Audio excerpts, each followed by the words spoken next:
Alarm ശബ്ദം കേട്ടുകൊണ്ടാണ് അഭിരാമി കണ്ണുകൾ തുറന്നത്. കൈയെത്തിച്ച് അലാം ഓഫാക്കിക്കൊണ്ട് അടുത്ത് കിടന്നുറങ്ങുന്ന അമയ എന്ന അമ്മുക്കുട്ടിയുടെ നെറുകയിൽ ചുണ്ടുകൾ അമർത്തി. മോളെ ഉണർത്താതെ മെല്ലെ എണീറ്റ് അടുക്കളയിലേക്ക് നടന്നു. പിന്നെ ഒരു ഓട്ടപ്പാച്ചിലായിരുന്നു, ക്ലോക്കിൻ്റെ പെൻഡുലം പോലെ. ഒരുവിധം ജോലികൾ തീർത്ത് റൂമിലേക്ക് നടന്നു. മോളെ, അമ്മൂട്ടാ.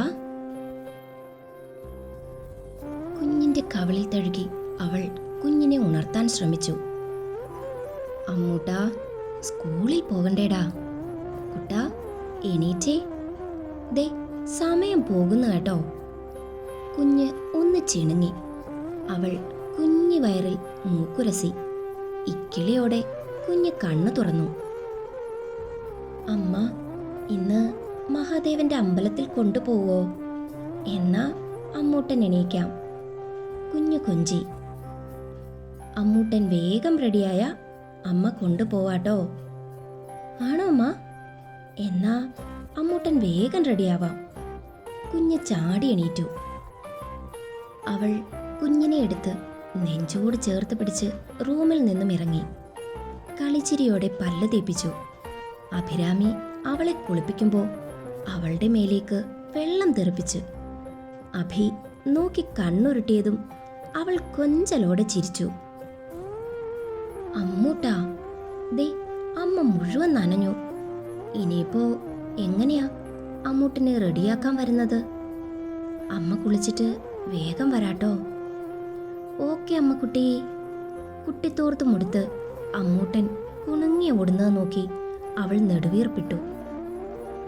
കുളി കഴിഞ്ഞ് സാരി ചുറ്റിച്ചെന്ന അഭി മുന്നിൽ കണ്ട കാഴ്ചയിൽ അമ്പരന്നു പോയി. യൂണിഫോം അണിഞ്ഞ് സ്വയം തയ്യാറായി നിൽക്കുവാണ് കുഞ്ഞിപ്പെണ്ണ്. ആഹാ, അമ്മയുടെ മുത്ത് തനിയെ എല്ലാം ചെയ്യാറായല്ലോ. പിന്നെ ഞാൻ വലുതായില്ലേ? ഈ അമ്മയുടെ ഒരു കാര്യം. അതെ അതെ, വലിയ പെണ്ണായി. ചിരിയോടെ തയ്യാറായിക്കൊണ്ട് അഭിരാമി പറഞ്ഞു. തയ്യാറായ അവൾ മോളുമൊത്ത് വേഗം ഇറങ്ങി. കല്ലൂർക്കടവ് മഹാദേവ ക്ഷേത്രത്തിലേക്ക് സ്കൂട്ടി കയറ്റി നിർത്തുമ്പോൾ അവളുടെ ഹൃദയം ഒന്ന് പിടഞ്ഞു. ക്ഷേത്രമുറ്റത്തേക്ക് കയറിയ അഭി കൂറ്റൻ ആൽമരത്തിലേക്ക് നോക്കി. അവളുടെ കണ്ണുകൾ നിറഞ്ഞു. ഇവിടെ വച്ചാണ് അൻവർക്ക തൻ്റെ കഴുത്തിൽ താലി ചാർത്തിയത്. മഹാദേവ ക്ഷേത്രത്തിൽ വെച്ച് തന്നെ വേണം എന്നത് തൻ്റെ ആഗ്രഹമായിരുന്നു. ആ നിമിഷം അവളുടെ മനസ്സിലേക്ക് ഓടിയെത്തി. ഇക്ക, ആളും ആരവവും കൊട്ടും വാദ്യവും ഒന്നും വേണ്ട. മഞ്ഞ ചരടിൽ കോർത്ത ഒരു താലി എൻ്റെ ഇക്കയുടെ കൈകൊണ്ട് ഈ കഴുത്തിൽ. അത് മാത്രം മതി എനിക്ക്. അത് പക്ഷേ എൻ്റെ മഹാദേവന്റെ നടയിൽ വെച്ച് തന്നെ വേണം. അത്രയുള്ളൂ എനിക്ക്. അൻവർ ഒന്ന് ചിരിച്ചു. കവിളിൽ തെളിഞ്ഞ നുണക്കുഴി കണ്ട് അവൾ വല്ലാത്തൊരു ഭാവത്തിൽ അവനെ നോക്കി. എന്താ ഇങ്ങനെ നോക്കുന്നേ? എൻ്റെ ഇക്കയുടെ ഈ നുണക്കുഴി, അതാണോ നിനക്കെന്നിൽ ഏറ്റവും ഇഷ്ടം? അവൾ അവൻ്റെ നെഞ്ചോട് ചേർന്നു. അതിലേറെ ഇഷ്ടം ഏറ്റവും മൊഞ്ചുള്ള ഈ ഖൽബ, അവൾ പ്രണയത്തോടെ പറഞ്ഞു. അവരെ ഒന്നിച്ച് കണ്ട ചിലർ ഇരുവരുടെയും വീട്ടിൽ വിവരം അറിയിച്ചു. ഹൈന്ദവ വിശ്വാസത്തിൽ അടിയുറച്ച് വിശ്വസിച്ച അഭിരാമിയുടെ വീട്ടുകാർ അവളെ പിന്തിരിപ്പിക്കാൻ ആവുന്നത്ര പരിശ്രമിച്ചു. അവൾ ഉറച്ചു നിന്നതിനാൽ അവർ അവളെ വീട്ടുതടങ്കലിൽ പാർപ്പിച്ചു. അങ്ങനെയിരിക്കെ ഒരു നാൾ ഇരു കുടുംബങ്ങളിലും കോളിളക്കം സൃഷ്ടിച്ചുകൊണ്ട് അൻവർ അഭിരാമിയുടെ കൈ പിടിച്ചു. എത്തി നിന്നതോ മഹാദേവ ക്ഷേത്രമുറ്റത്ത്. എനിക്ക് അകത്തേക്ക് പ്രവേശനമില്ലല്ലോ അഭി. മണ്ണിലും വിണ്ണിലും തൂണിലും തുരുമ്പിലും ദൈവം ഉണ്ടെന്നല്ലേ പറയുന്നത്? അപ്പോ ത്രിമൂർത്തികൾ വസിക്കുന്ന ഈ കൽപ്പക വൃക്ഷത്തിനെ സാക്ഷിയാക്കി അൻവർ അവൻ്റെ പ്രാണന്റെ പകുതിയെ മഞ്ഞച്ചരടിൽ കോർത്ത താലി ചാർത്തി സ്വന്തമാക്കിക്കോട്ടെ. അവൾ നിറഞ്ഞ മിഴിയോടെ സമ്മതമറിയിച്ചു. അൻവർ തെളിഞ്ഞ മനസ്സോടെ അഭയുടെ കഴുത്തിൽ താലി ചാർത്തി. അവൾ അവൻ്റെ കയ്യിൽ പിടിച്ചു. എന്നും ഉണ്ടാകില്ലേ എന്നോടൊപ്പം? നിന്നെ ഞാൻ എൻ്റെ ഹൃദയത്തോട് എന്നേ ചേർത്ത് കഴിഞ്ഞു അഭി. എൻ്റെ ഹൃദയത്തിൻ്റെ അവസാന തുടിപ്പ് വരെയും നീ എന്നിൽ വസിക്കും. അതെനിക്കറിയാലോ എൻ്റെ. അവൾ അവൻ്റെ നെഞ്ചിൽ മുഖം ചേർത്തു. അതെ, നിൽക്ക്, ഒരു കാര്യം കൂടി. അവൻ പോക്കറ്റിൽ നിന്നും സിന്ദൂരച്ചിപ്പെടുത്തു. അത് കണ്ട് അഭിയുടെ മുഖം അമ്പരപ്പാൽ വിടർന്നു. ചടങ്ങുകൾ തെറ്റിക്കണ്ട അഭി. നമ്മൾ 2 മതത്തിൽ ജനിച്ചു വളർന്ന വ്യക്തികളാണ്. പക്ഷേ നീ നീയായും ഞാൻ ഞാനായും തന്നെ മുന്നോട്ട് പോയാൽ മതി. നമുക്ക് ജാതിയും മതവും ഒന്നുമില്ല. നീയും ഞാനും ചേർന്ന് നമ്മൾ മാത്രം. അവൻ അവളുടെ സീമന്തം ചുവപ്പിച്ചു. അവൾ നിർവൃതിയോടെ കണ്ണുകൾ അടച്ചു. അവൻ അവളെ നെഞ്ചോട് ചേർത്ത് പിടിച്ചു. നെറുകയിൽ ചുണ്ടുകൾ അമർത്തി. ഹൃദയം കൊണ്ട് അവളത് സ്വീകരിച്ചു. അമ്മേ, ദേ നട തുറന്നു, വാ. കുഞ്ഞിൻ്റെ ശബ്ദം അവളെ ചിന്തകളിൽ നിന്നും ഉണർത്തി.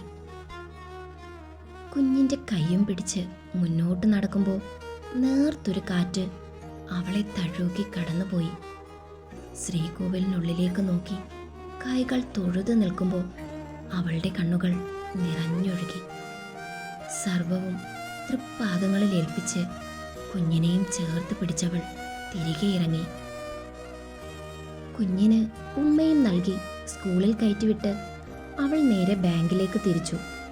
പാർക്കിങ്ങിൽ സ്കൂട്ടി നിർത്തുമ്പോഴേ കണ്ടു മാനേജർ കോശി നോക്കി നിൽക്കുന്നത്. അവൾ അകത്തേക്ക് കയറി. Good morning sir. ആ, മോർണിംഗ്. അഭിരാമി ഇന്ന് പതിവിലും സുന്ദരിയായിട്ടുണ്ട്, അയാൾ വഷളൻ നോട്ടത്തോടെ പറഞ്ഞു. അവൾ ഒന്നും മിണ്ടാതെ തൻ്റെ സീറ്റിലേക്ക് നടന്നു. അയാൾ ചുറ്റും നോക്കി. പ്യൂൺ ശ്രദ്ധിക്കുന്നു എന്ന് കണ്ടതും അയാൾ തൻ്റെ ക്യാബിനിലേക്ക് നടന്നു. അരുൺ, ഇതാണോ ക്യാഷ്യർ? പുതുതായി ജോലിക്ക് കയറിയ മൃദുല അടുത്തിരുന്ന അരുണിനെ ഞോണ്ടി. ആ, അതെ. അഭിരാമി, ഇന്നലെ താൻ പരിചയപ്പെട്ടില്ലല്ലോ. വേണ്ട, എനിക്കറിയാം, മൃദുല പറഞ്ഞു. അതെയോ, എങ്ങനെ? അൻവറിക്കേ അറിയാം. കൊള്ളക്കം സൃഷ്ടിച്ച പ്രണയവും വിവാഹവും ആയിരുന്നില്ലേ ഇവരുടേത്. പ്രണയിക്കുന്നെങ്കിൽ അൻവറിക്കയെ പോലെ ഒരാളെ ആകണമെന്നായിരുന്നു എൻ്റെ ഏറ്റവും വലിയ സ്വപ്നം.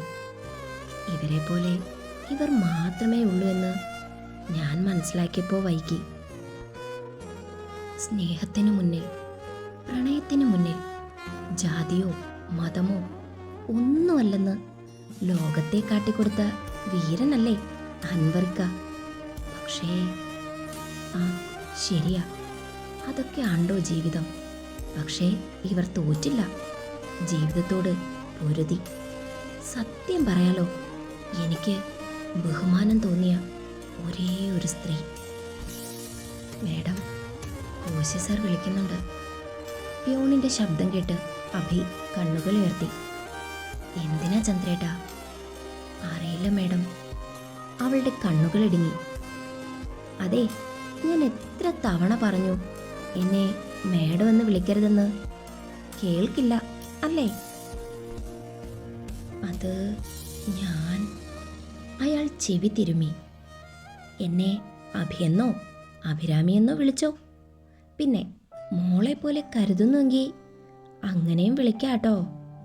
പക്ഷേ ഈ മേഡം, അതെനിക്ക് പറ്റില്ല. എൻ്റെ അച്ഛനേക്കാൾ പ്രായമുണ്ട് ചന്ദ്രേട്ടന്. അപ്പോൾ അങ്ങനെ വിളിക്കുന്നതിൽ തെറ്റില്ലാട്ടോ, അവൾ ചിരിയോടെ പറഞ്ഞു. കുഞ്ഞേ, ഞാൻ. അയാളുടെ വിളിയിൽ അവളുടെ ഹൃദയം സന്തോഷം കൊണ്ട് നിറഞ്ഞു. ഇത്രയും സ്നേഹത്തോടെ ആരെങ്കിലും തന്നോടൊന്ന് സംസാരിച്ചിട്ട് കാലം എത്രയായി എന്നവൾ വേദനയോടെ ഓർത്തുപോയി. മകളായി കാണേണ്ട ആൾ രാത്രിയുടെ മറവിൽ തന്നെ തേടിയെത്തുമ്പോൾ തനിക്ക് നഷ്ടമായത് ഒരച്ഛൻ്റെ വാത്സല്യമായിരുന്നു. പേടികൊണ്ട് ആരോടും ഒന്നും പറയാതെ കഴിച്ചു കൂട്ടിയ ബാല്യം, കോളേജ് കാലത്ത് പുസ്തകങ്ങൾ കൂട്ടുപിടിച്ച് ഒറ്റയ്ക്കിരിക്കാൻ മാത്രം ഇഷ്ടമായിരുന്ന തന്നെ എന്നു മുതലാണ് ഇക്ക ശ്രദ്ധിച്ചു തുടങ്ങിയത് എന്നറിയില്ല.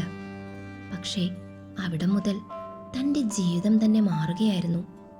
അല്ല, മാറ്റുകയായിരുന്നു അൻവർ എന്ന അത്ഭുത മനുഷ്യൻ. കുഞ്ഞെന്താ ആലോചിക്കുന്നത്? അവൾ വിടർന്നു ചിരിച്ചു. ഒന്നുമില്ല ചന്ദ്രേട്ടാ, പഴയ എന്നിൽ നിന്നും ഇന്നത്തെ എന്നിലേക്കുള്ള ദൂരം ഒരു നിമിഷം ഓർത്തുപോയി. ക്യാബിനിൽ നിന്നും വീണ്ടും ബെൽ ശബ്ദം മുഴങ്ങിയതും അയാൾ അവളെ നോക്കി. വിളിക്കുന്നുണ്ട്. വൃത്തികെട്ടവനാ, കുഞ്ഞു സൂക്ഷിക്കണം. എന്തും ചെയ്യാൻ മടിക്കില്ല. അറിയാം ചന്ദ്രേട്ടാ, എന്നാ ഞാൻ ചെല്ലട്ടെ. എന്തിനാ വിളിച്ചത് എന്നറിയില്ലല്ലോ. അവൾ എണീറ്റു. അയാൾ തലയാട്ടി. മാനേജറുടെ ക്യാബിനു മുന്നിൽ അവൾ നിന്നു. ഡോറിൽ മെല്ലെ മുട്ടി. കയറി വാ അഭിരാമി. അയാളുടെ വശ്യമായ സ്വരം കാതിൽ തുളച്ചു കയറി. അവൾ ഡോർ തുറന്ന് അകത്തേക്ക് കയറി. എന്തിനാ സർ വിളിപ്പിച്ചത്? അവൾ ശാന്തമായി ചോദിച്ചു. നീ എന്താ കരുതി വെച്ചേക്കുന്നത്? 2 വർഷമായി ഞാൻ നിന്റെ പിന്നാലെ നടക്കുകയാണ്. എനിക്ക് നിന്നെ അത്രയ്ക്കിഷ്ടമാണ് അഭിരാമി. നീ ഒരു വാക്ക് മൂളിയാ നിന്നെയും മോളെയും പൊന്നുപോലെ ഞാൻ നോക്കും. അപ്പോ സാറിന്റെ കുടുംബം, അവരെ ആരാ നോക്കുക? സാറിനും 2 പെൺകുട്ടികളല്ലേ? അതൊക്കെ സൈഡിൽ കൂടി അങ്ങ് നടന്നു പോകും. നീ അതൊന്നും അറിയണ്ട. എനിക്ക് നിന്നെ വേണം അഭിരാമി. നിന്നെ കണ്ട അന്ന് മുതൽ എൻ്റെ ഉറക്കം കെടുത്തുവാ നീ. ഒരു ദിവസമെങ്കിൽ ഒരു ദിവസം എനിക്ക് വേണം നിന്നെ. നിനക്കും വേണ്ടേ ഒരു ജീവിതം? എത്ര നാളെന്ന് വെച്ചാ നീ ഇങ്ങനെ ഒറ്റയ്ക്ക്? നിനക്കും ഇല്ലേ ആഗ്രഹങ്ങളും മറ്റു പലതും? അയാളുടെ കണ്ണുകളിൽ അവളിൽ മോഹത്തോടെ അലഞ്ഞു നടന്നു. അത് അവളിൽ വെറുപ്പുണ്ടാക്കി. ഞാൻ ഒറ്റയ്ക്കാണെന്ന് സാറിനോട് ആരാ പറഞ്ഞത്? അവൾ തീഷ്ണതയോടെ അയാളെ നോക്കി ചോദിച്ചു. വീട്ടുകാരുടെയോ ബന്ധുക്കളുടെയോ സഹായമോ സഹകരണമോ ഇല്ലാതെ ഒറ്റയ്ക്ക് ജീവിക്കാൻ തുടങ്ങിയതാ ഞാനും എൻ്റിക്കയും. 2 മതത്തിൽപ്പെട്ടവർ ഒന്നിക്കുമ്പോൾ ഉണ്ടാകുന്ന എല്ലാ പ്രശ്നങ്ങളും അതിജീവിച്ച് തന്നെയാണ് ഞങ്ങൾ ജീവിതം തുടങ്ങിയത്. ഞങ്ങളുടെ പ്രണയവും സ്നേഹവും കണ്ട് അസൂയപ്പെട്ടവരുടെ കൂട്ടത്തിൽ ദൈവവും പങ്കുചേർന്നു. അതുകൊണ്ടാണല്ലോ എൻ്റിക്കയെ എന്നിൽ നിന്നും തട്ടിയെടുത്തത്. കൺമുന്നിൽ ഒരു കുഞ്ഞ് വണ്ടി കയറി പിടഞ്ഞു മരിക്കുന്നത് കാണാൻ എൻ്റിക്കയ്ക്കാകുമായിരുന്നില്ല. ആ കുഞ്ഞിന് ജീവൻ തിരിച്ചു നൽകിയത് സ്വന്തം ജീവൻ തന്നെ ബലി കൊടുത്തുകൊണ്ടായിരുന്നു. എന്നിട്ടെന്തായി? അവൻ്റെ ശവം പോലും നിനക്ക് വിട്ടുതരാതെ കൊണ്ടുപോയില്ലേ? അവരുടെ രീതിയിൽ അടക്കം ചെയ്തില്ലേ? നിന്നെ അവർ ഏറ്റെടുത്തോ? ഇല്ലല്ലോ. അവൻ്റെ വീട്ടുകാർക്കും വേണ്ട, നിന്റെ വീട്ടുകാർക്കും നിന്നെ വേണ്ട. ബാധ്യത ഏറ്റെടുക്കാൻ ആരും തയ്യാറല്ല. അതാ നീ ഇന്നും ഒറ്റയ്ക്ക് തന്നെയല്ലേ? അയാൾ പുച്ഛത്തോടെ ചോദിച്ചു. ആര് പറഞ്ഞു ഞാൻ ഒറ്റയ്ക്കാണെന്ന്? ദൈവം പോലും ഞങ്ങളോട് ക്രൂരത കാണിച്ചെങ്കിലും എൻ്റെ ഇക്ക പോയപ്പോൾ സ്വന്തം രക്തത്തിൽ എനിക്കൊരു കുഞ്ഞിനെ കൂട്ടായി തന്നിട്ടാണ് എൻ്റെ ഇക്ക പോയത്. ഞാൻ ഒറ്റപ്പെട്ടു പോകാതിരിക്കാൻ. എനിക്ക് ഈ ലോകത്തിൽ മറ്റാരും വേണ്ട. എൻ്റെ ഇക്കയുടെ രക്തത്തിൽ പിറന്ന ഞങ്ങളുടെ പൊന്നുമോൾ മാത്രം മതി. അവളെ നെഞ്ചോട് ചേർത്ത് കിടത്തുമ്പോൾ എൻ്റെ ഇക്കയുടെ ചൂടും ചൂരും എനിക്ക് അനുഭവിക്കാൻ കഴിയുന്നുണ്ട്. എൻ്റെ മരണം വരെ എനിക്കത് മാത്രം മതി. എനിക്ക് കാവലായി എന്നും എൻ്റെ ഇക്ക എന്നോടൊപ്പമുണ്ട്. ഇനിയും എന്നോടിങ്ങനെ പെരുമാറരുത്. വിധവയായ ഒരു സ്ത്രീ ചുവടുറപ്പിക്കാൻ ശ്രമിക്കുമ്പോൾ നിങ്ങളെപ്പോലെ മുതലെടുപ്പ് ആഗ്രഹിക്കുന്ന ചിലർ എവിടെയും ഉണ്ടാകും. ഇനിയും നിങ്ങളിത് തുടർന്നാൽ എനിക്ക് നിങ്ങളുടെ ഭാര്യയെ വിവരമറിയിക്കേണ്ടതായി വരും. അവൾ ശാന്തമായി പറഞ്ഞുവെങ്കിലും അവളുടെ വാക്കുകൾ അത്രമേൽ ഉറച്ചതായിരുന്നു. അത് അയാളെ കോപാകുലനാക്കി. നീ എന്ത് കണ്ടിട്ടാടി നെകളിക്കുന്നത്? ഇന്നല്ലെങ്കിൽ നാളെ നിന്റെ ജീവിതം ഞാൻ പറഞ്ഞ വഴിയെ തന്നെ വരും. അല്ലാതെ നിന്റെ ജീവിതത്തിന് എന്തുറപ്പാണുള്ളത്? അവൾ ഒന്ന് ചിരിച്ചു. അവളുടെ കൈ കഴുത്തിലേക്ക് നീങ്ങി മറച്ചിട്ടിരുന്ന താലി പുറത്തേക്കെടുത്തു. ഇതാണെൻ്റെ ഉറപ്പ്. അയാളുടെ കണ്ണുകൾ മിഴിഞ്ഞു. എൻ്റെ ഇക്ക എൻ്റെ കഴുത്തിൽ കെട്ടിയ ഈ പവിത്രമായ താലി എൻ്റെ നെഞ്ചിൽ ചേർന്ന് കിടക്കുന്ന കാലത്തോളം ഞാൻ എൻ്റെ ഇക്കയുടെ പെണ്ണായി ജീവിക്കും. അതിന് എനിക്ക് ഒരാളുടെയും സഹായം ആവശ്യമില്ല. ജീവിക്കാൻ ആവശ്യമായ ജോലി ഞാൻ കണ്ടെത്തിയിട്ടുണ്ട്. ഞങ്ങളുടെ കുഞ്ഞിനെ അന്തസ്സായി പഠിപ്പിച്ച് വളർത്താൻ എനിക്കത് മാത്രം മതി. അല്ലാതെ സാറിനെ പോലെയുള്ളവരുടെ സഹായം പറ്റി ജീവിക്കാൻ ഈ അഭിരാമിയെ കിട്ടില്ല. ഇനിയും സാർ ഇത് തുടർന്നാൽ. താക്കീതോടെ പറഞ്ഞുകൊണ്ട് ഉറച്ച കാലടികളോടെ അവൾ തിരികെ നടന്നു. അയാൾ അമ്പരപ്പോടെ നോക്കി നിന്നുപോയി. ഭർത്താവ് മരിച്ച് 5 വർഷം കഴിഞ്ഞിട്ടും അവൻ കെട്ടിയ താലിയും മുറുകെ പിടിച്ച് അവൻ്റെ ഓർമ്മകളിൽ ജീവിക്കുന്ന ഒരു പെണ്ണ്. അയാൾക്ക് അവളോടുള്ള ആഗ്രഹം വഴിമാറി ബഹുമാനം തോന്നിപ്പോയ നിമിഷമായിരുന്നു അത്. അതെ, ഇവളാണ് യഥാർത്ഥ പെണ്ണ്. താലിയുടെ പവിത്രത കാത്തു സൂക്ഷിക്കുന്ന അൻവറിൻ്റെ മാത്രം പെണ്ണ്.